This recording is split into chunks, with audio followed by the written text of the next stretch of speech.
Λούρος ποταμός είναι ένα όμορφο υδάτινο οικοσύστημα το οποίο δίνει τεράστια προστιθέμενη αξία σε όλη την περιοχή.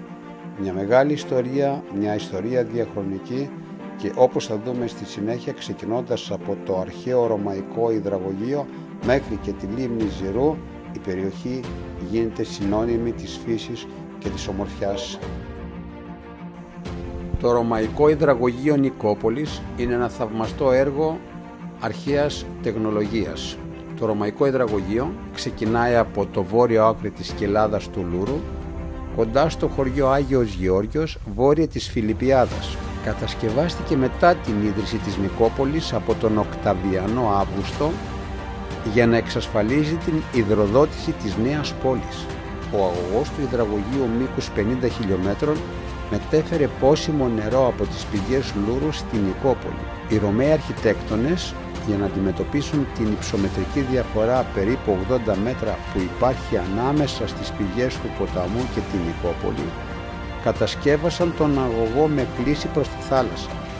Ιστορικά λέμε ότι η μικρή λίμνη μεταξύ Πρέβεζας και Άρτας ήταν σπήλαιο. Αργότερα όμως έγινε επίκεντρο λαϊκού θρύλου. Σήμερα είναι ένας σαγηνευτικός προορισμός. Υπόγειες πηγές, ιδηλιακό δασικό τοπίο και πολλές συγκυρίες για κανό καγιάκ και πεζοπορία. Η λίμνη Ζηρού έχει ελλειψοειδές σχήμα, βρίσκεται σε υψόμετρο 56 μέτρα και διακρίνεται για το φυσικό της κάλος, αποτελώντας περιοχή Natura με έναν τεράστιο και εκπληκτικό υδροβιότοπο.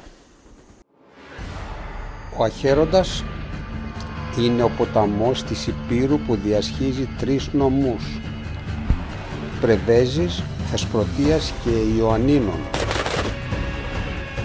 Το όνομα του προέρχεται από το αρχαίο άχος, που στα αρχαία ελληνικά σημαίνει θλίψη. Ο ποταμός συνδέεται με τη μυθολογία, την ιστορία, τη θρησκεία και τη λαογραφία. Η μυθολογία ιστορεί ότι εκεί κατοικούσαν οι ψυχές των νεκρών και έτσι λοιπόν στο πέρασμα των αιώνων κατά μήκος του ποταμού ιδρύθηκαν χώροι λατρείας. Χώροι λατρείας που σώζονται μέχρι και σήμερα και μας δίνουν την όλη διάσταση του χθες. Πολλές μυθολογικές ιστορίες δίνουν προστιθέμενη αξία στην περιοχή. Οι Τιτάνες μετά τις μεγάλες μάχες έπρεπε εκεί να ξεδιψάσουν. Ένα τοπίο με τεράστια περιβαλλοντική αξία. Συνθέτει μια όμορφη γωνία της πατρίδος μας που αξίζει να την επισκεφτούμε. Και όχι μόνο. Αξίζει να τη συνθέσουμε, να τη συντηρήσουμε, να τη διασώσουμε και να της δώσουμε προστιθέμενη αξία με πάρα πολλές δράσεις στο σήμερα. Οι δράσεις του σήμερα που μπορούν να βρουν εφαρμογή κατά μήκος της όχθης του ποταμού Αχαίροντα και του Λούρου είναι η τοξοβολία, είναι η πασία, είναι το ράφτινγκ, είναι επισκέψεις, είναι η μυθολογία. Όλα αυτά τα στοιχεία τα οποία θα μπορέσουν να δώσουν στον κάθε πολίτη αυτής της χώρας να γνωρίσει τις μαγικές ομορφιές του ποταμού Λούρου και Αχαίροντα.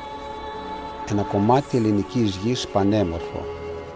Αξίζει να το αγαπήσουμε, να το συντηρήσουμε και να το διασώσουμε.